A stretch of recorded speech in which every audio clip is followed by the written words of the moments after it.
અમદાવાદની સોલા સિવિલમાં શર્મસાર ઘટના એક્સ-રે વિભાગમાં છુપાઈને મહિલાનો વિડિયો ઉતારતો હતો હોસ્પિટલના ડીનનો ડ્રાઈવર વિડિયો ઉતારતો હોવાનો આરોપ છે।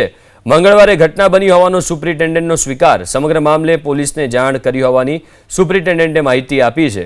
મહિલાનો પીછો કરીને વિડિયો બનાવતો હતો। વિડિયો ઉતારનાર વ્યક્તિ કોમ્યુનિટી મેડિસિન વિભાગની ગાડી ચલાવતો હોવાની વિગતો મળી રહી છે। વધુ વિગતો સાથે સંવાદદાતા કુશાંગ ફોન લાઈન ઉપર જોડાયા છે। કુશાંગ, આ જે ડ્રાઈવર હતો, જે વિગતો મળી રહી છે એ પ્રમાણે શું અનેકવાર આવા વિડીયો બનાવી ચૂક્યો છે અને વધુ શું વિગતો મળી રહી છે? તો મંગળવારે સાંજે આ ઘટના પ્રકાશમાં આવી છે અને સુપ્રિન્ટેન્ડન્ટ સાથે જે વાતચીત થઈ છે તે અનુસાર ડ્રાઈવરના મોબાઈલમાં અનેક વિડીયો હોવાની બાબત છે તે સામે આવી છે। ઘટના કઈ એ પ્રકારની બની હતી કે એક્સ-રે વિભાગમાં અવરજવર કરતી જે મહિલાઓ હતી તેના વિડીયો છુપી રીતે આ ડીનનો ડ્રાઈવર છે તે બનાવી રહ્યો હતો અને એક મહિલાની નજર તેના ઉપર પડી હતી। જે બાદ આખો મામલો છે તે સામે આવ્યો હતો।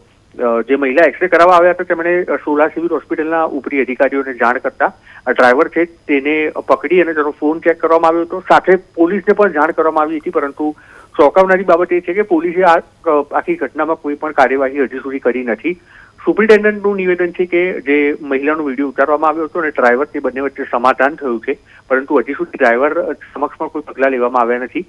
જેને લઈને સોલા સિવિલ હોસ્પિટલના સુપ્રિન્ટેન્ડન્ટ દ્વારા ડીનના કાર્યાલય ખાતે આ પત્ર લખી અને ડ્રાઈવરને સસ્પેન્ડ કરવાની માંગ ઉઠી છે। તો કે 3 કલાકે સોલા સિવિલ હોસ્પિટલના સુપ્રિન્ટેન્ડન્ટ છે તે સત્તાવાર નિવેદન આપશે। તે બાદ સમજી શકાશે કે આખરે આ મુદ્દામાં ડ્રાઈવર સામે કોઈ પગલાં ભરાય છે તો પોલીસ ફરિયાદ થઈ છે કે કેમ। પરંતુ સરકારી હોસ્પિટલમાં જે રીતના અનેક દર્દીઓ આવતા હોય છે અને તેની વચ્ચે આ રીતે ડ્રાઈવર તરફથી આ કૃત્ય કરવામાં આવ્યું છે, જેના કારણે સુરક્ષા વ્યવસ્થા પર પણ અનેક સવાલ ઉભા થઈ રહ્યા છે। જી બિલકુલ, આભાર કુશાંગ વિગતો આપવા માટે।